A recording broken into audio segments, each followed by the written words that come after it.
and welcome to the Weed Out, where we weed out the nonsense and talk about the bullshit happening in a backyard. I'm Spencer Fox Peterson with my co-host. Hi, everyone. I'm Joanna May Booty. Good to see you again, Joanna, on this rainy August afternoon. I don't love the rainy summer, but Oh, good. Just plugging along. Thank you for asking. Anyway, we're so polite. well, for the listeners at home, Joanna and I normally are pretty chatty on the text machine and the phones when we're not live on air or recording. Today we're not so formal. Today, yeah, not at all.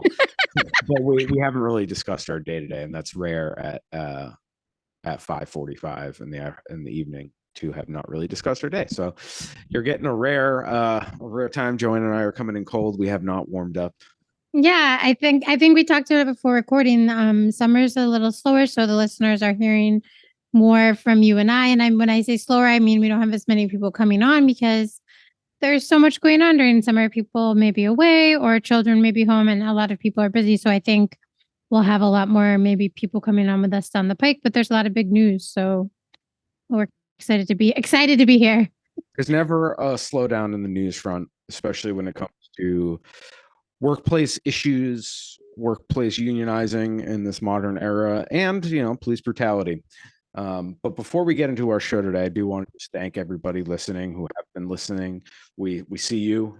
We know you're there. We appreciate y'all, and we couldn't do it without our little community. So as always, open invite. Shoot us DMs, emails with anything you'd like to possibly see or hear on the show, or if we've heard about. This has been a very organic event, building the Weed Out. So thank you to everybody that's been telling their friends, sharing it online, word of mouth. It's greatly appreciated, and we're just passing the year mark, and we're a lot further along than we thought we would be. And at the end of the day, we don't really care about that stuff. We care about fixing our society so we have, warmth, safety, housing, food, healthcare for everyone, regardless of any means testing. Like, we don't do that here. So we appreciate everybody sharing the stories, because it's really about sharing the stories of the workers organizing, the people standing up to the police state, the holding politicians accountable. This is how we have to do it. Joanna and I just happen to have microphones, so we're doing it this way. However you choose to do it at home, that's fine. One way you can do it is just tell your friends about alternative local media, whether it's us, whether it's the Shoestring, whether it's Andrew Cremier and the Mass Transparency with Jeff Raymond. They just started a podcast. So previous guests of ours, Andrew and Jeff, shout out to you guys. Congratulations on your inaugural podcast. I am drawing a fucking blank at the moment. It's lights out mass, and I'm so excited. Everyone should listen. Everyone should listen on government transparency. Lights out mass. I believe I saw it hosted on Substack, and so you can find Andrew definitely on Substack. He's pretty prolific over there, so shout out to him, and give us a follow on the Substacks. And as always, you can find all our social medias and all that stuff in the traditional ways. You can go to our link tree in one of our bios. You can just go to www.theweedout.com. And with all that housekeeping and pleasantries out of the way, are you ready to get into today's stories, Joanna? Yeah, we have some good news first, right? Quick hits. There's a new union announcing its formation. They're in the early stages, kind of akin to when we met the Barnes & Noble Hadley representatives. Oh, they're so fantastic. I hope more union reps come on. Please come on. So if you know anybody that's looking, get the word out, because we got to combat this against Mass Live, Boston.com or the Globe. We have to push back on this. So we just wanted to give a shout out to the Michael's Craft Store in Hadley, right next door to Barnes & Noble in Hadley. They have announced their intention to form a union. They have a social media page. You can go to our page and probably find them on our list, or you can look them up. It's the Michael's in Hadley craft store. So congratulations to them for taking that stand, and it's a big step. Yeah, solidarity. I hope they can push on and keep going. And the other piece of, bad but good news, workers in We're Northampton. taking a dive now. No. So in the Starbucks Okay.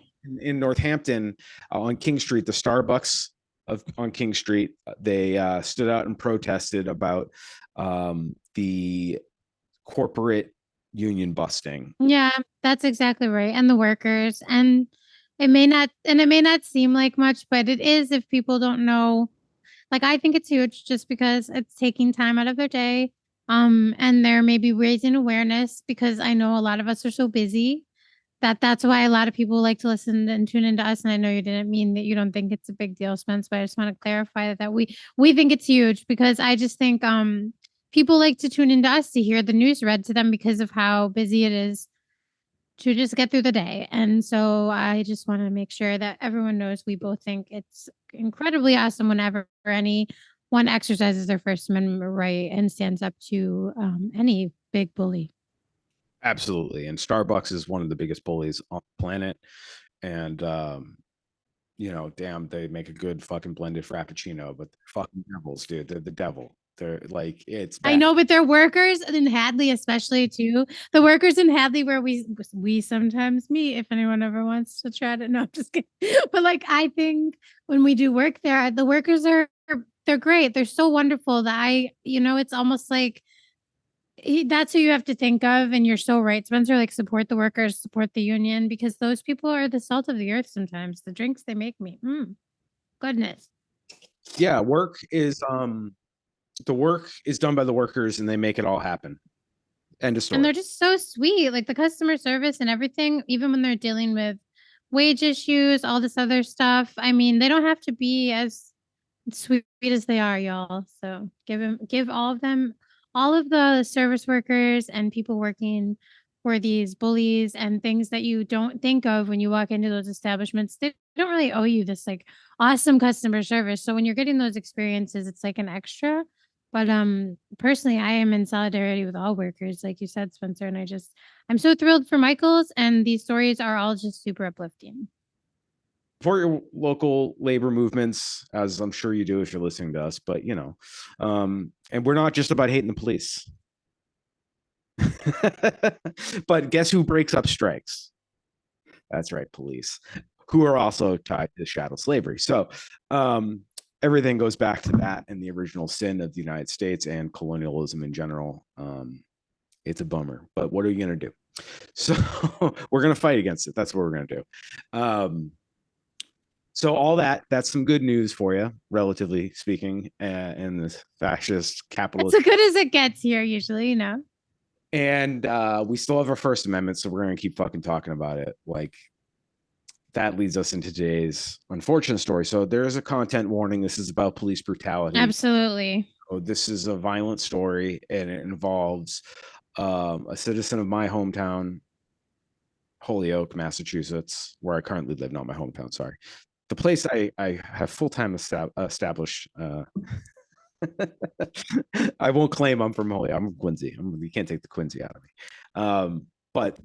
So a citizen from Holyoke was elderly. She was in her 60s, and I believe she was working. Was brutalized by the Northampton police. So we have a story from the Shoestring, who did some good investigative journalism. Our buddy Dusty Christensen, as always, with the scoop. Well detailed, well executed investigative journalism done through public records requests and asking the right questions to the right people. So shout out to Dusty, as always, in the Shoestring. Go, if you don't have money to donate to whatever, at least maybe go kick Shoestring and independent journalists some money, or anybody that we've listed. So thank you very much to the Shoestring for doing this digging. There's more digging to do. This is not over. And this will lead to organizing around police abolition in Northampton. So yes, there will be a standout this Sunday in Northampton. And I think it's through our friends in the Workers' Party of Western Mass. So you can go to the Workers' Party of Western Mass Instagram page, and I believe they're on Facebook as well, to get more information. I'm sure they seem like they have a hand in organizing it. It doesn't say on the flyer who's organizing it, so I'm guessing it's a coalition of folk. But at the very least, we will whatever comes up, and you follow us, We will update you with any details, as it is kind of a quick turnaround this Sunday that we're recording this on Wednesday, the 10th of August, 2023. We are still talking about police brutality, even in a liberal, progressive, quote unquote, progressive city of Northampton. It's not fucking progressive. I'm sorry. It's controlled by the landlords. Eric Sewer, I'm looking at you. And amongst others, who he really just takes the heat for the other assholes. But this all goes back. Police protect the fucking Capitol, and they need to enforce their authority every chance they get. And this story, which Joanna is gonna break down the first part, and then we're gonna discuss the rest of it. This story is brutal. It didn't end in death, thankfully, but this person was harmed, and they're going to be living with those harms even after their bones and bruises heal. They're never going to feel safe in a car again.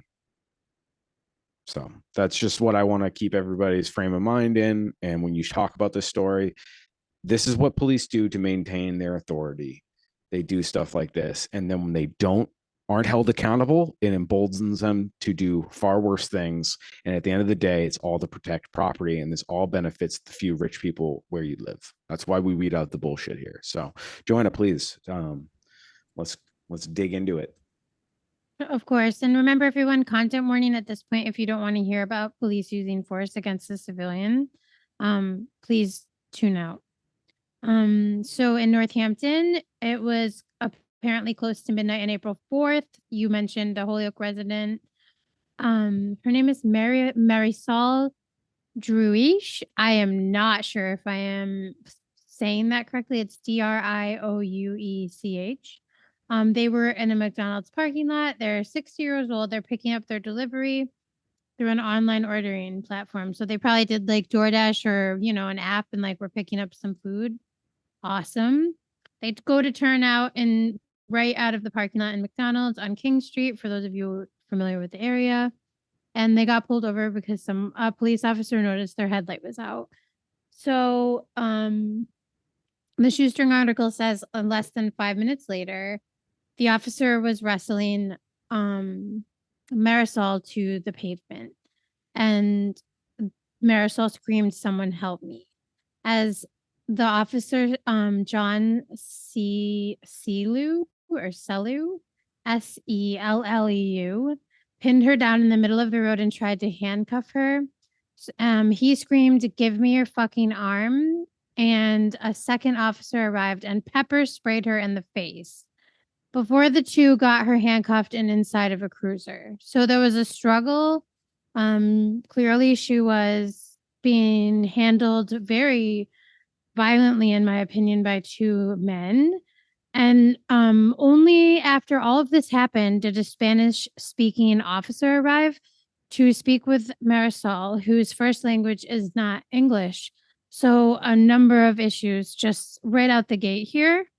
And, the reporter, Dusty Christensen, is able to have all this information for a number of reasons, because the dash cam system recorded the arrest. I don't actually urge people to go watch the video if they don't need to at this point, but there is a video attached to the shoestring article, and we will share that. First of all, on the video, I want to share a point of view that Joanna and I have, a unique point of view. Our social media experience is far different than those listening at home. Likely, you guys are looking at friends and family, and normal things, right? People taking pictures of sunsets, and that's. Well, I was just more talking about our official accounts, and I don't have any private account or personal account. I know. I'm sorry. Yours is far more dark. And that's part of the work. I know. Another fucking one more video. I don't need to see it. I can't either, honey. I agree. I want to let everybody know that the red flag in a conversation with somebody, and you need to stop them right where they are, is that people need to see the video. It's snuff porn to me. It's reinforcing white supremacy culture about violence on black and brown bodies. It's disgusting. I don't need to see more of it. This is why I'm against body cams, dash cams. I just want to get rid of the fucking police. All right, because they use these things as weapons. They will get false confessions out of you on their body cam. They will, like, all this shit goes sideways, and every once in a while we get a video of them doing something horrendous. If this got these, they just lobbied for this dash cam, and they just got it. This is like state of the art shit. They know they have this, and they don't fucking care. They think they have that ability, and they do. They frankly do have that ability. So if anybody's saying, what I'm really just trying to get at, everybody listening at home, my soapbox on this is cameras aren't the solution. It just turns into snuff porn for the racists who fucking love this shit, other cops. And then they can like Derek Chauvin, they can make an example of you and say, we're cleaning up policing. Meanwhile, this is happening over and over and over and over and over again, with or without cameras present. And like Joanna highlighted, this person's 5 feet, 120 pounds. These are two grown ass men, like grown ass people. Like they're.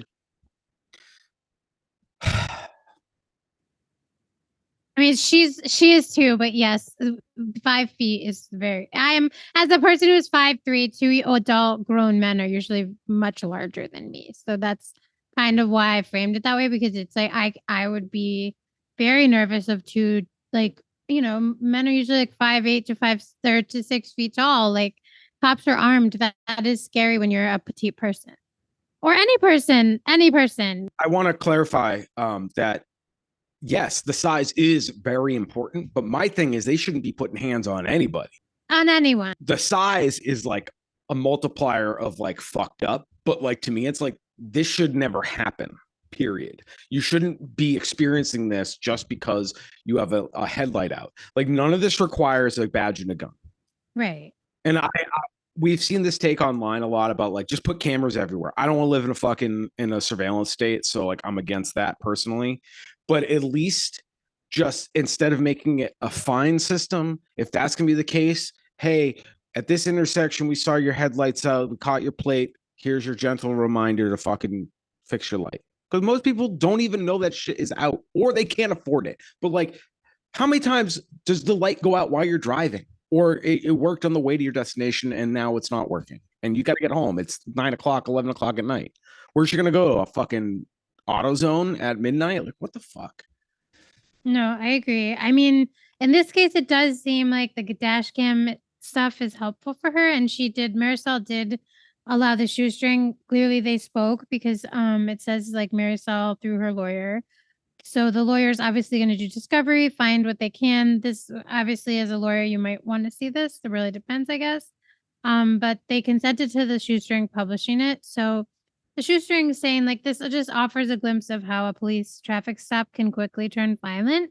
And I guess for us, for Spencer and I, yes, it's far too much. I don't need to watch it. But for those of you who think this isn't the norm, please look, because it's happening in your precious Northampton, to a 60-year-old woman picking up McDonald's with her lights out. The city is now facing a lawsuit. So Marisol, thankfully, is going to be represented by local attorney Dana Goldblatt. Is that correct, Spencer, the last name?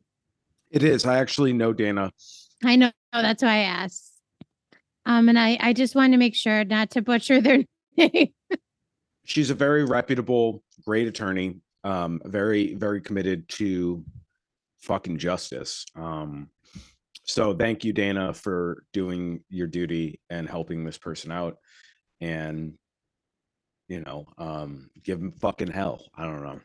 Yeah. So Dana's quoted as saying, whether there is a lawsuit ultimately depends on how the city responds to the presentment, said Goldblatt, who is already suing the city on behalf of another person Northampton pepper sprayed in 2017, Eric Matlock. So again, at Matlock, excuse me. So if anyone wants to find that story, please, I'll share that when Spence and I will share that with this episode's notes. Marisol has been charged by the Northampton police with assault and battery on a police officer, attempting to disarm a police officer, resisting arrest, and refusing to identify herself, in addition to the lights violation, according to court documents.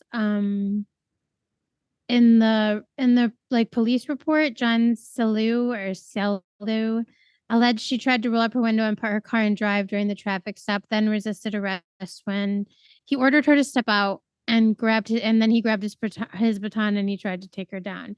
I just feel like even that, I'm sorry. I think knowing that the Northampton area just had, like 2 years ago, started the Department of Community Care. It's so shocking and upsetting that they are stopping people for things like this and then pepper spraying them if they drive away.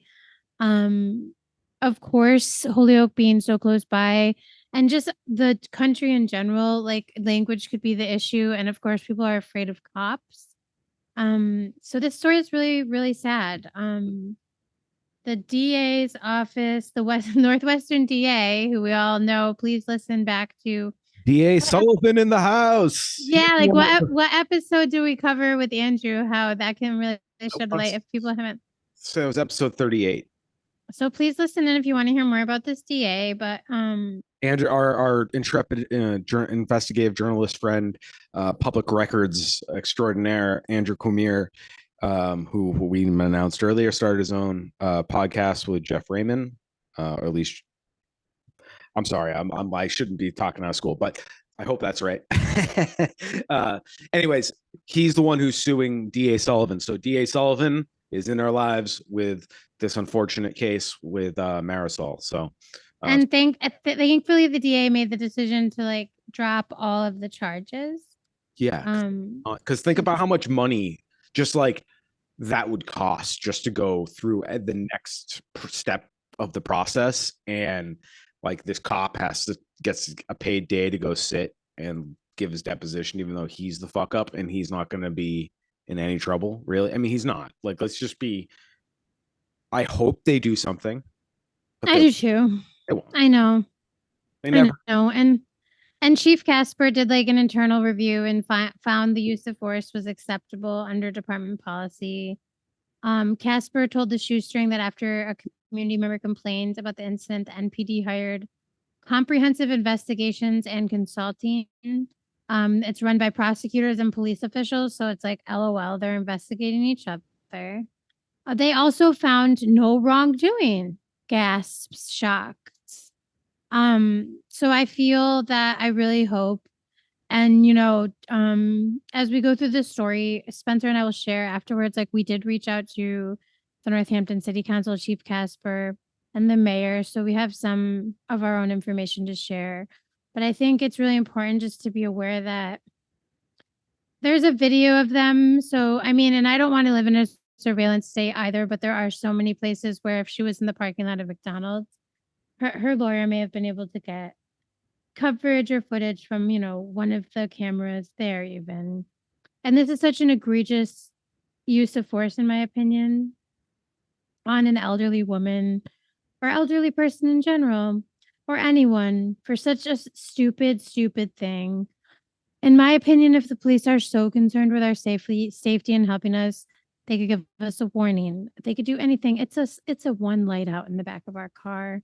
We pay their goddamn paychecks. We make sure they have pensions that we pay for with our taxes, and then they're hurting our neighbors because the lights out on their car when they're picking up their dinner late at night. I think this should alarm all of us.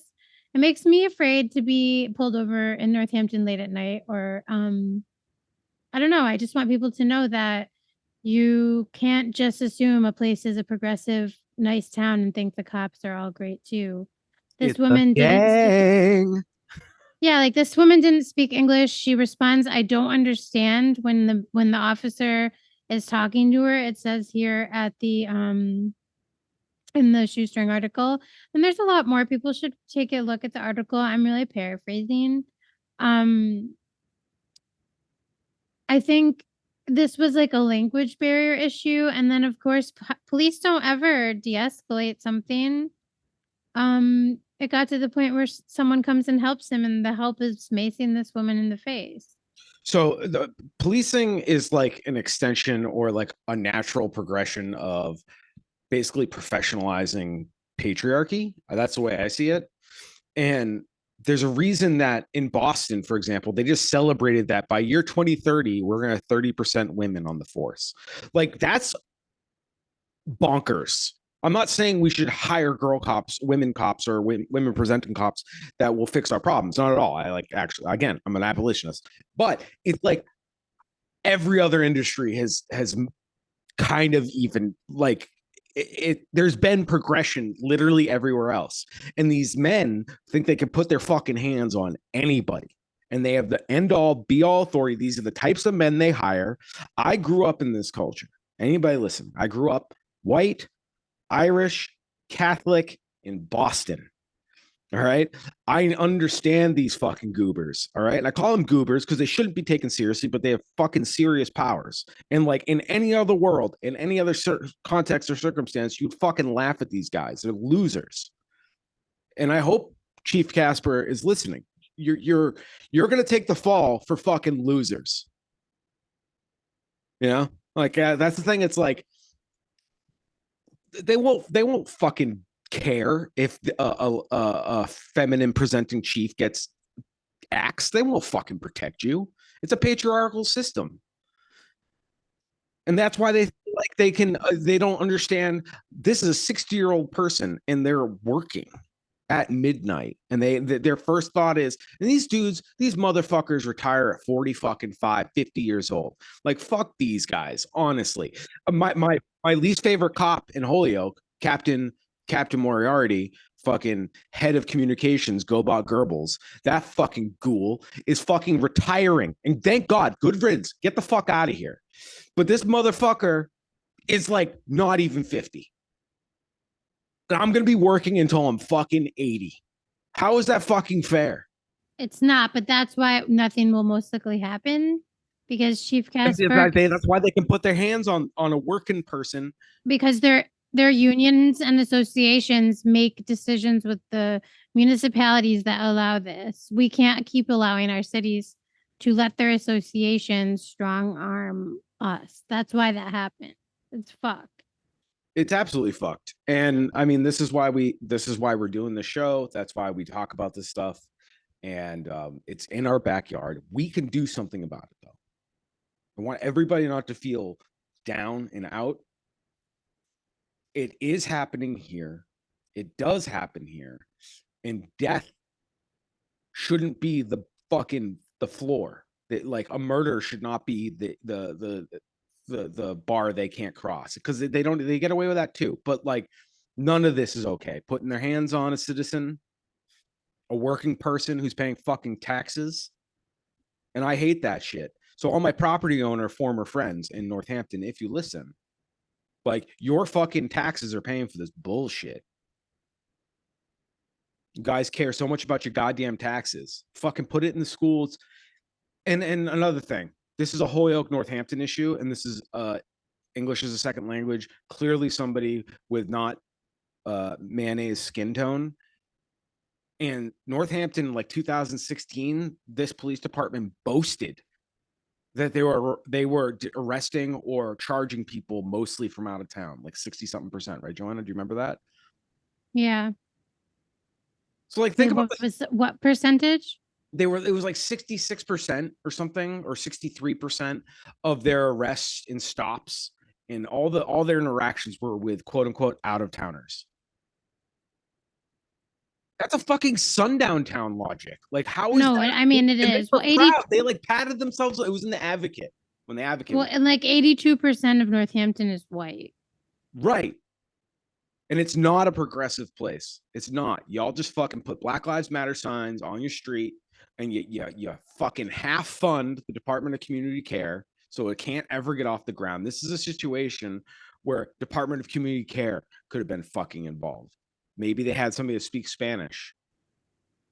Well, it says the department does. That's why I don't understand. Like, she was working, this woman, so she just wanted to, like, if you're working and maybe she was picking up the food to deliver for someone else, she was probably like hoping to get there quickly and not like lose the job.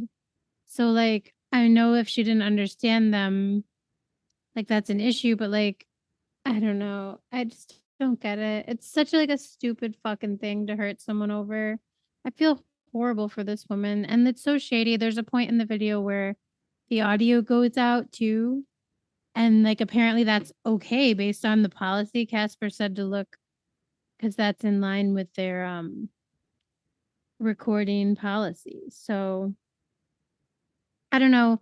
I think we just need to remember, like Spence said, like Northampton seems progressive, but the NPD, Northampton PD, has a reputation and like they for disproportionately, and then this is a quote from the shoestring, from Goldblatt, the lawyer of this case, just saying like they have a reputation for disproportionately stopping Black and brown people, and has a reputation for being disproportionately rough with them. So I mean, that's alarming.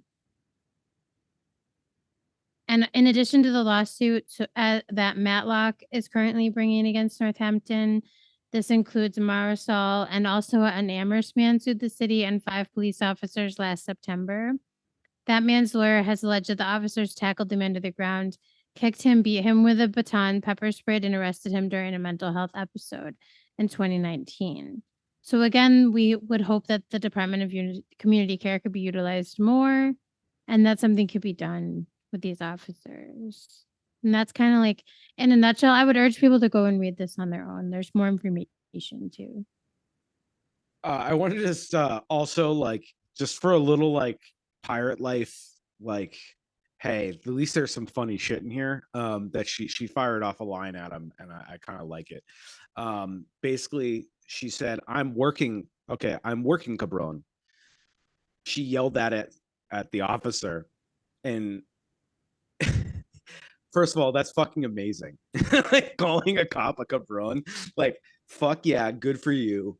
Oh hell yeah. You're gonna get a beating for it, but at least you got a good lick in. But remember, everybody at home, not lawyers here, but the good advice is never talk to cops ever. Don't do, even if that's a funny ass line, and I'm glad she got it off. But you know, there's no need to talk to these fuckers, even if they're beating you.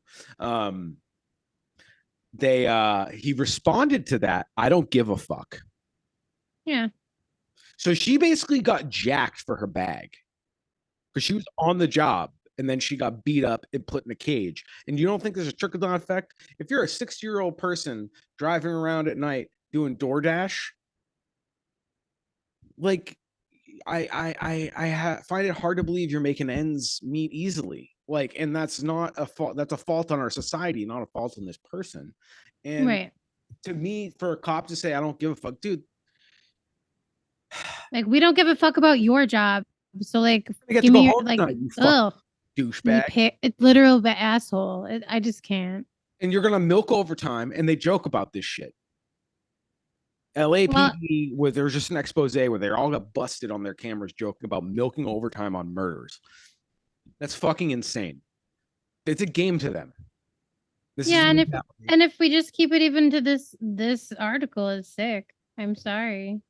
To harm an elderly woman who just needed help, like she just needed to be told to fix her light. And now she's facing, and what she dealt with is just so upsetting. And like you said, she may end up having, you know, physical or mental issues at the very least. Everybody has that pit in their stomach when those blue lights go up. Absolutely. Their fucking spidey senses are like, these motherfuckers. Even all you lily white people that think, oh, if I'm just no, everyone does it, dude. No one's like, yay. The rock. So imagine you've been beaten by these. Now you associate blue lights. That's why I think we need to, you know, if you're talking about community care or law enforcement of whatever kind, whether it's like making sure people aren't dumping nuclear waste. I mean, we can't even call them police. Like that's a trauma. No, and well, they don't call them that in the Department of Community Care system. I know, but like, so what will we do without police or law enforcement? Oh yeah, at the very least, whatever the next iteration is. First of all these fuckers can't be here anymore. Not one of them, because it's all nepotism. It's all good old boys circuit. Well, and for me, it's more like if so people think we like it's really the systems. We just want those gone, and it would include all these people involved. So bye bye. And we won't need them. We won't fucking. We don't need them. If you don't, not helping, they're not helping. We have food, which we have plenty of food. I'm in the food service. There's plenty of food, and there's plenty of food fucking waste, and there's a lot of profit being made. A lot of profit, and we can feed people. That's not a problem. We can house people and still have extra stuff to go around.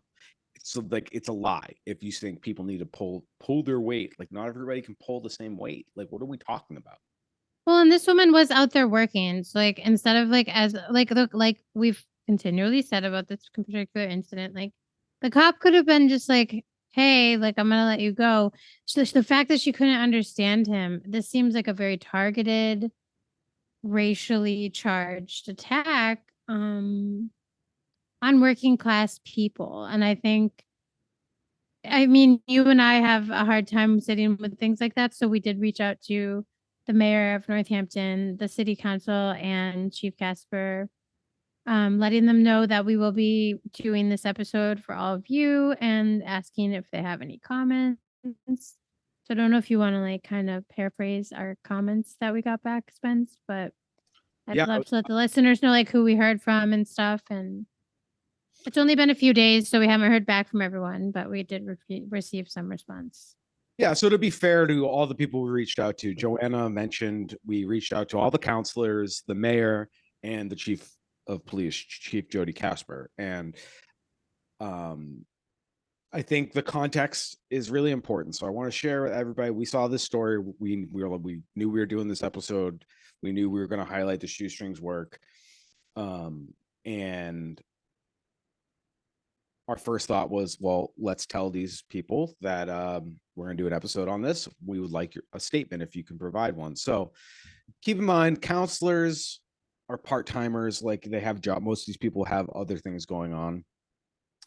They're not checking. I'm sure they're not doing their council work every day. So we did not get response from everybody, but granted, it's been in the middle of the week and it's only been 2 days. So we got responses from the chief of police that morning. We sent that email off like 10 o'clock at night, Joanna, and we got the response first thing in the morning, 9:30, 10 o'clock. So as soon as Chief Casper started her workday, she responded. Chief Casper is very prompt if they can be and are able to be. We talked about this off the recording. They do typically give us information. So if you want to paraphrase, they did supply us with a good amount of information. And there's, I think we're lacking the police report, which I would still like to get. Yeah, so we're gonna talk about this again because this is an ongoing story. There's gonna be a lawsuit. We're gonna follow this. Like I said, this is in our backyard. This is a weed that needs to be dealt with, and that's why we reached out to these people, get them on the record. We want you listeners who may be able to help, may be able to stand out, possibly this Sunday, August 13th at 10 a.m. Or say you heard the story on the weed out, you read the story on the shoestring, email them.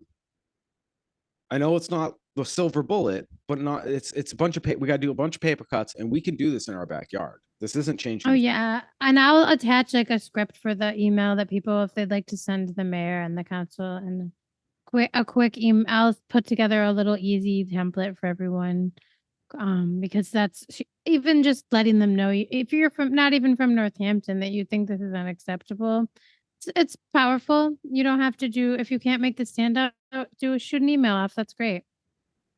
And so we'll as always on our Substack and on theweedout.com when we release the episode, all this information will be there. That's why we do it this way, because we know sometimes some episodes where lots of ideas get kicked around, lots of calls to action. So please go to the website, check all our resources, www.theweedout.com, or follow us on social media. Hit us up on email, theweedout@gmail.com. And I just want, before we get into what we got back from the chief and from one counselor, Rachel Mayore, I believe. Sorry if I'm pronouncing that wrong. Joanna and I have had talks with Rachel in the past. It's always been very cordial. We've also sat down and spoke with Chief Casper in the past. Also cordial, but I'm not very kind. So, and I don't really give a fuck. And Joanna's a lot better of a negotiator and talker than me. So shout out to Joanna. I couldn't do this alone. because I just want to fucking scream. And sometimes it's better to let other people talk. That's like I would just like to say that you're welcome. And I worked with toddlers for years, so it's easy to sit. It's really easy to sit there and just listen when people are.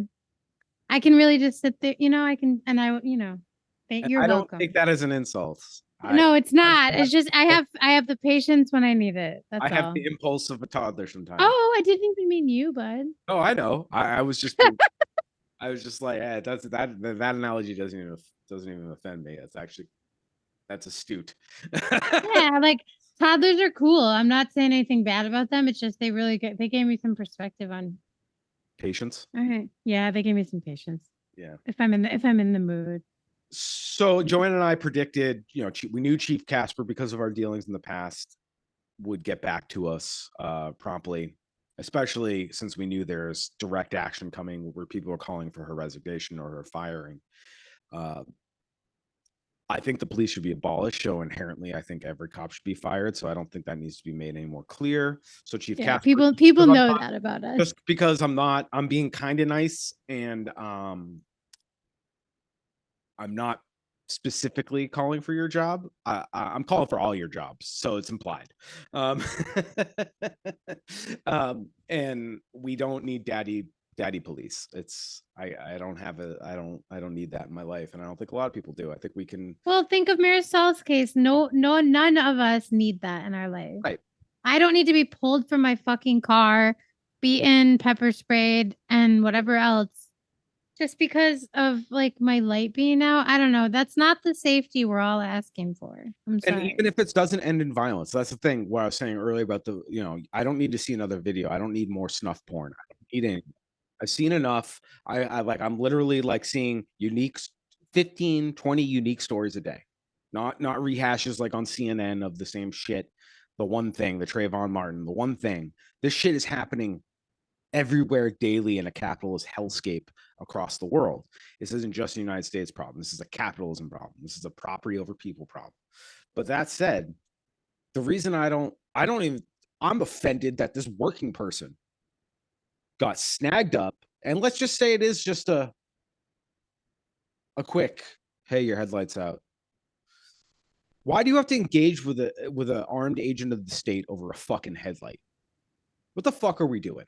That's fucking. Yeah, we've just lost the plot. If this is what people think is normal to keep us safe, I really do. I mean, I know most of our listeners. I would assume you agree with us mostly, so you're not those people. But I don't know how we reach people that would think this is normal or okay. And even take the racial component out, take all of it out. You're gonna fucking approach a citizen of the United States or whatever. I don't even fucking care about that. But somebody who's literally working and running the goddamn economy. That's what I mean. They're just doing their job. It's just insane. And it's over a headlight. If it's so important, fucking let's send robots out with cameras, and they see someone without a headlight, they can send you a fucking reminder. Sending a stamp is a lot cheaper than the possibility of this fucking lawsuit. So for all you fiscal conservatives out there, that's true. It's all an excuse to beat brown people. Let's just be fucking yes. That's all it is. And that's why I hate the fucking video, because it just turns into a fucking snuff film for even the white liberals, the moderates in the middle. Well, and it's okay, and it's okay that you hate it, but this woman did consent to it being out there, which is a good thing. You know what I'm saying? I just want to make that clear. So, like, I hate it too, and I don't want to see these things, but I think in Marisol's case and in other people's cases, like for them, like it might be a good thing that there's a video so that the awareness is raised. I get my ass beat on camera by the police. Please, by all means. I'm not like, but I don't consent. You're consenting now in case. Yeah, absolutely. Embarrass these fucking pieces. I'll drag them so hard to hell. Just embarrass them, because honestly, but my thing is about the people that need to see the video before they make a judgment, dude. Well, yes, and I was gonna say that. So I was gonna answer you to the other thing you said, which is like there are these issues. Like there's this one Trayvon. You said there's that one. There shouldn't have to be even one. None of us should be okay with handing the state the authority to harm our children, our mothers, our sisters, anyone. No one should be getting harmed, but like, how is that keeping us safe? Oh, it's not. It's not keeping us safe. So Chief Casper, Chief Pratt, if you're listening to this episode because you know we're talking about you, please, please, please hear us. Quit your job. Just quit. Just quit because you're doing fucking harm. You're doing harm. I'm sorry that's not your intention. I'm sorry you don't mean to. I don't fucking care. End of story. You're causing harm. There's no way around it. And you're going to fucking take the fall for this fucking meathead muscle douchebag that can't stand somebody questioning his authority over a fucking headlight.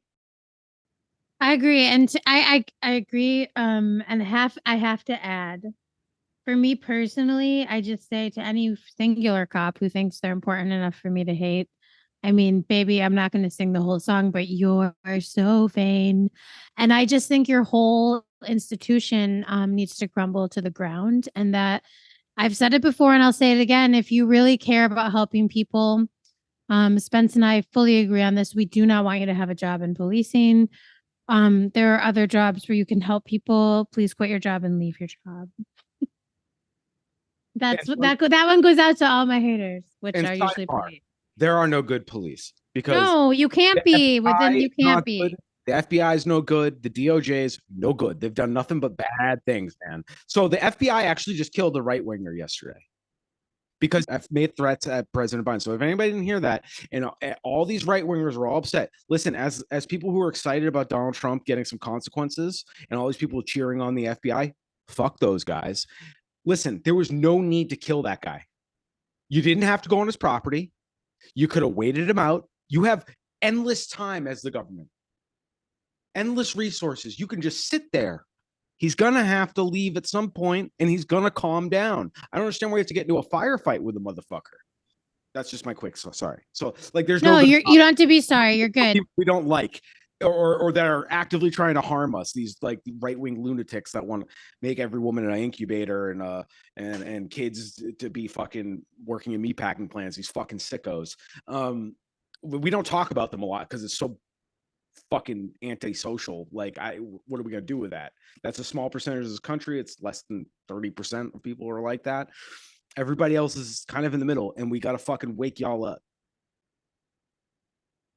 And one way to start is recognize the police are bastards. Well, and so my argument is for anyone who finds that difficult to digest, I think, and I can only say that this, like, there is no good cop, and I can say it in a way that makes it, I guess, easier to digest, is that like the systems won't allow you to be. Like, if you are someone who is a good quote unquote person within that system, you will quickly have to quit or leave because you will be ridiculed, harmed, and or long-term changed into a piece of shit because you're just going along with and overlooking things that are terrible. So I just want to like explain that in a way so that people who may be a little like, oh, well, you guys are so like, you hate the police. It's like, I don't even fucking know some of these douchebags' names. They don't like, it's no personal fucking vendetta for me. Or, and you know, Spence has his own favorites or whatever. There are a few. I'm not even going to name them on this. I'm not going to name them on this The ones podcast. that I name have been dirty in my presence. Like not like I didn't witness like a cop murder somebody, but I mean like Captain Moriarty pisses me off because he's a fucking liar, and he used a kid as a fucking prop, and he couldn't even fucking man up and call me back. Not to use that patriarchal term, but like I know that insults these fucking fragile little bitches. So like you couldn't even man up, bro. What the fuck? You don't want to call me? Right. And you it's not say like, hey, my bad. No, you fucking you went and hid, and then Chief Pratt won't even show up to a meeting, and then Mayor Garcia is a little bitch too. You're a little bitch. You should resign. Anyways, I mean they no, you're. I mean that's fine. That's only like, people I name specifically. Hard to agree on those three, but like the rest of my haters are kind of, I guess I'll keep secret. But the thing is, it's not even like about the specific people for me personally, and I know Spence feels similarly on like this level too of like the institutions. Like, I'm sorry, and I say this off the record, like off when we're not recording all the time. Like, we're adhering to things that people, even if it was 50 years ago or 100 years ago, decided was a good idea 200 years ago. Like, we can update those things. And I know I say this during the podcast sometimes, but we do not need to be keeping what like men decided on 100 years ago as like fact for now. And the policing system is one of those institutions, along with a number of things that I won't bring up to deter us. But I just think we had to reach out and get more info on this particular story because police brutality in our own backyards is not more upsetting than police brutality anywhere. It's just we want to make sure that everyone's aware of what's going on. That's why we're here. And we want to give you as much information as we can. We're all stakeholders. We're all stakeholders in the community. I can't decide what happens in Idaho. I can't decide what happens in Holyoke, but I can say my piece. I can organize in the fashion that works for me. I can whatever, film the police, whatever you want to do, whatever makes sense for you. Whoever's listening, looking for ideas, there's lots of ideas. If you need something, email us, we'll help you out. But I just want everybody to notice how our style is. We joke that we're Vic Vinegar and Hugh Honey from It's Always Sunny, Good Cop, Bad Cop. We that's why we don't call it Good Cop, Bad Cop. We don't even want to take that language, but yeah, no way. I just came up with a new analogy, Joanna. So you were like, I'm gonna soften that, referring to like, yeah, maybe some serious stuff. I soften it a little bit. No. It's like I'm a bitter savory dessert, and you're a nice aperitif. Hey, my DJ name would be the Honeypot. I've told you this. So that's a good one. I like that. Yeah, the Honeypot. So just for everybody listening, like that, this is kind of a shtick, like in a way, like one of us is kind of gets hot because we mostly agree. It's not really fun to listen to. Oh, when I get hot, I just like it's absolutely you get hot, but it's more of like it's more like a Coles, like after the slow, that shit's hot as fuck. But you got to get you can get burned by a flame, right? A flame could pop out at you, but like coals, you have to go out of your way, and if you fall in the coals, you're gonna have some real bad burns. So that's you burn like long coals, and I burn like, I don't know, fucking jet engine. Yes, we have our own styles for sure. I don't usually come in hot. That is true, unless it's like an egregious scenario. No, I got very It's Always Sunny energy. I got news. I got terrible news. I don't know. I think we both have some like Charlie energy. I can't lie. We have Sunny energy for sure. Well, at least we're not. Well, we're not big pieces of shit like those selfish pricks. So we don't. No. But that's the best part about the satire of that show. It's great. We definitely like can do the thing they do where you like scream talk at each other though, and you hear everything. I love that. It's our style. Well, that's kitchen life. That's restaurant kitchen life, being able to yell over shit and but in a way that you're yelling full volume, but somehow it sounds like womp womp womp womp womp womp to the customers. Yeah, and you hear each other somehow, even if you're talking at the same time. It's crazy. There's communication go back, but you're actually being like, table 5, what a dick. Yeah, or you're like, thank God that one's nice. It's really awesome. Or I guess this is always my favorite. Like, I guess that table wrong. Like, that's always good. It's well, can go either way. Well, that's what I'm saying. It's like that's such a when you'd hear a server say that, because the order would be complicated or whatever, and then it turns out they were aware that they were complicated the whole time and they compensated appropriately. So it's always good. Those are happy little mistakes. But anyways, our emails back from Casper and Rachel. Earlier, Rachel Maiore, and I'm so sorry if I'm butchering that pronunciation, and is a counselor in Northampton, and Chief Casper responded as well, both pretty timely fashion. So we appreciate that. Rachel Maiore is definitely a little more coming off the hip, a little more not casual, but Chief Casper's was notably more of like a boilerplate / definitely looked over by a lawyer, Wait, and it seems like a press release almost, like maybe like Yeah. So keep that in mind. And also keep in mind, Chief Casper really is somebody that follows. She's responsive. She follows up to criticism as much as they have the ability to. Whereas like David Pratt in Holyoke, he doesn't. He's a king. He doesn't feel bothered by the peasants, by the plebes. He works for the fucking landlords. Like that's it. Like he don't fuck about us. So even if we piss him off, he can just be like, I'm not going because I don't want to do something rash. It's like that's a fucked up point of view from a fucking public servant. Anyways, I digress. Rachel Mayori is a very nice person that we've I met. love Rachel. I really enjoy Rachel as a person to just speak to as a city councilor. I think she's a really strong advocate for abolition and for alternatives to policing. Yes. I don't need it's just good to have somebody that's like When we say abolition, we mean alternatives. We don't mean like leave society for like blowing in the wind. Like everyone listening to this is probably a seasoned abolitionist and knows that. But I want to let people know, like, Rachel's one of those people that sees that too. Like she looks beyond and can imagine public safety and a new world, and that's exciting. And there are a couple of counselors like that. absolutely. And the thing is, it's about communicating this to our our neighbors and our family. Yeah, like Joanna said, it's not just abandoning. It's the reason we use abolition is because it's no reform on some of these institutions at all. You can't reform them. They're designed to do what they do. So Yes. that's one of them. And so we just need to abolish it. But the reason we say abolish instead of like go to war, because it isn't about if conflict is a requirement or is inevitable, fine. Conflict's inevitable. But the goal is to stop the harm and try something that isn't harmful. So that's why abolition is the word. Like, and it goes back to people standing up against the slave system, and the system just morphed into something different.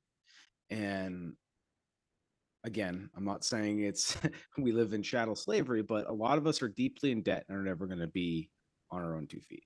Well, I mean, people who are in prison, I don't want to get off topic, but people who are in prison are not paid, are they're oftentimes actually made to do work for no pay. So there are people in the United States that are actually enslaved still. So it becomes a socialized thing as opposed to one singular plantation owner, and then everybody can kind of like tiptoe through the fucking tulips about it, like, oh, it's a big system, there's nothing we can do about it. It's the same fucking bullshit. Like, what will we do without prisons? You're just gonna let all these prisoners that we traumatized out? So you admit you fucking traumatized them. Like every argument, it's just like, this is why we need to abolish it. Like even the ones where they say, like, what are you gonna do with all the rapists and murders? Bro, they don't do anything about them now. Unless they're black, brown, or poor. And honestly, barely then, because women don't matter. So, but we are digressing. Of course. So Rachel is open to a conversation. I wouldn't describe her as an abolitionist. Maybe she does. Maybe she's getting there. But I'll just read her statement because it's pretty short. So she reached back out. She goes, thank you for the time to reach out to us and covering the story. Yes, most of us found the video quite disturbing.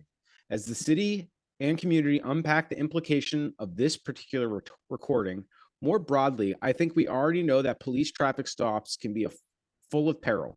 And sadly, all around the nation, they continue to be predictable touch points for discrimination and abuse of power. Traffic stops by police are inherently confrontational and can set up both the officer and the civilian for stress that is often oversized for the minor issue that instigates them. In this case, a non-functioning headlight. Unfortunately, I don't believe we can, quote unquote, train our way out of an incident like this occurring again. I'm so glad that we have established a Department of Community Care and are getting our mental health task force unit up and running this fall to take on some of our 911 calls. And we need to revisit all the other recommendations of the Policing Review Commission around decreasing the footprint of policing. What's the city's vision here? How can we ensure our shared values are reflected in the public safety in Northampton? I'm frustrated that the municipal conversation around policing has become so narrow. Northampton is an ideal place to enact alternatives to policing around minor traffic issues, and the time for that conversation is now. Sincerely, Rachel. Hell yeah. Thank you, Rachel. So, I could nitpick this. There's a couple things I wish you would just say. I wish, so Rachel. Well, Spence, I think this is for a city councilor. This is amazing. This is amazing. I could pick nits, and I wouldn't. I'm not going to be like, oh my god, no. This is great. This is really good. Yeah. This sets a tone. So to all your other counselors, if you guys email us and get back to us, we will gladly share it and put it on this episode notes. So anybody listening to this in like a week, 2 time, and maybe more comments from local leaders come in, we will make sure you can get those. So even though we've read Rachel's and we'll read parts of Chief Casper's, we'll post everybody's so you can read it yourself. So that way it's full of transparency. The only thing I would nitpick is like, no, this is what you need to start off with. This is their function. It's in a racist, authoritarian upholder of apartheid, like full stop. That's what I would like. That's nitpicking though, because for her to say anything this direct about not kicking the can, we need to really, Department of Community Care we have us. Here's something we're working on. Here's something that we have a goal we're going to meet. And hopefully we can use this as a reason to invest more now. So I appreciate that. So thank you, Rachel. And yeah, I really urge all of our listeners, either in Northampton or in Western Mass, you do not have to be a citizen of Northampton to reach out to Rachel. The time is now. I'm sure Northampton Abolition Now and other groups in the area will jump on and support Rachel if she's going to bring forward something about this. If she's not, the citizen should make sure that she does by sending her emails, attending public comment, etc. If she says most of us found this quite disturbing, the city council, that sticks out to me. I'm really glad most of them did. I'm interested in who didn't find this disturbing too, but we won't know that until we know.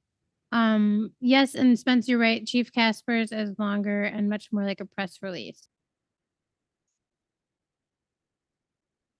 Yeah, I will. But one final thought on this.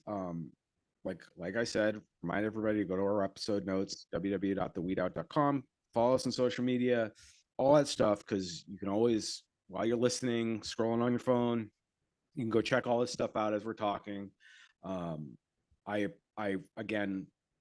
grateful that we're never going to take down, say, the FBI or the CIA on its own.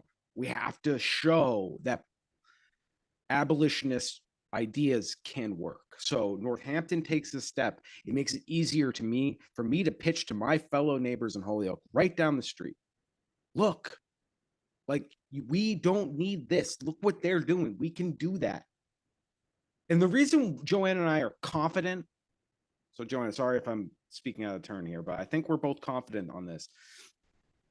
Look at the communities that are doing the best, and then look at their fucking police budget. They don't have a police budget compared to anywhere else.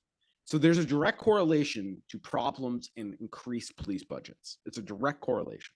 So if you want to be like a Northampton, you have to think like a Northampton and start investing in a Department of Community Care now, because it's not going to get up and running tomorrow. We have to build these systems around the existing system and make that one obsolete. So I appreciate the full response here, as opposed to saying I'm appalled, thoughts and prayers, yada, yada, yada. So thank you, Rachel, again, for having not boilerplate politician speak, but, I do have nitpicks.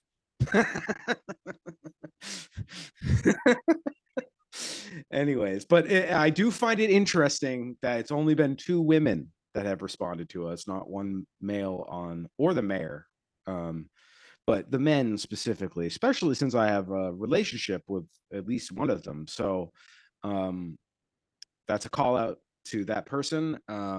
get your shit together, wake the fuck up, and yeah, so I guess we'll just move on to Chief Casper. I mean, the fact that, again, obviously she's going to be the first one to respond because she's got the most riding on the line here. And that makes sense. And it totally tracks. But also, like, Chief Pratt and Holyoke would not respond like this. Yeah, I was gonna say, like, it really is a Northampton specific thing. And like in my town of Montague, the chief would get back to me, but not all cops would, you're right.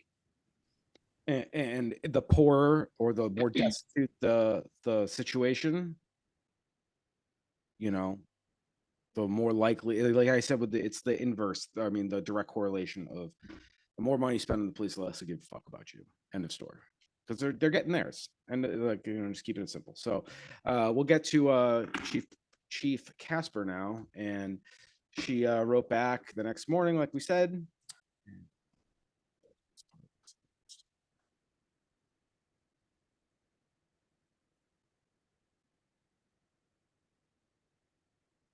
Yeah, I just lost it, so I'm gonna.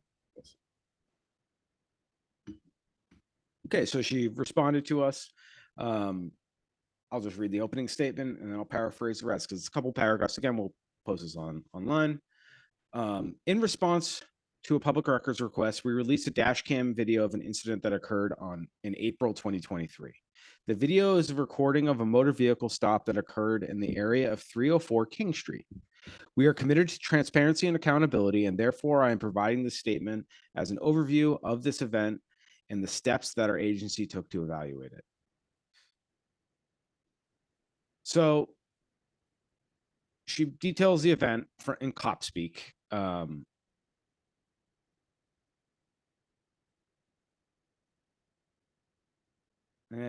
know, nothing really stands out here other than making excuses. So she rehashed the whole incident. Officer John Sello attempted to stop a car that had a headlight out. The female driver traveled approximately 1/4 mile before pulling to the right and stopping. She refused to produce her license and registration and after it was requested multiple times. She then refused to get out of her car after being directed to do so multiple times. Officer Sello then observed her to begin to pull the vehicle's window up to reach for her gear shift. I believe she was going to drive away. Officer Sello physically removed her from the car. She actively resisted being taken out of the car. During the struggle, she disarmed him by removing his baton from his vest. She then refused to put her hands behind her back when her back to be handcuffed. Officer Bartlett then arrived to the scene to assist and sprayed her with OC spray, pepper spray. And she was then handcuffed and arrested. Basically, the only notable thing that sticks out, she goes through all the things that they've done since then. John Sello attended an 8-hour quote unquote verbal judo course. Verbal judo. These cops, like, they're so not original. Like, this is so fucking stupid. Course on June 9th, 2023, and an 8-hour verbal de-escalation surviving verbal conflict on July 11th, 2023. So, like, they're like, really? They get to go do 16 hours of office time. This story is really unfortunate. I'm grateful that we got some response from local government. It's not completely adequate, you know, this goofy shit, this training stuff. I don't know. Everybody should go read this statement in its whole. It's boring. It's cop talk, but you know, this is how they talk. It's like boilerplate. I don't know, Joanna, do you have any final thoughts? I mean, the whole thing is horrifying. Like I said, I think everyone should go read the shoestrings coverage at the shoestring.org.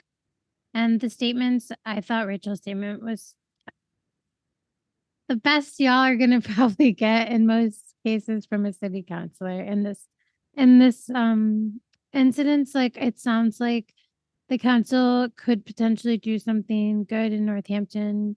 And I don't want anyone else to be harmed the way Marisol or the other individuals named in the article have been harmed.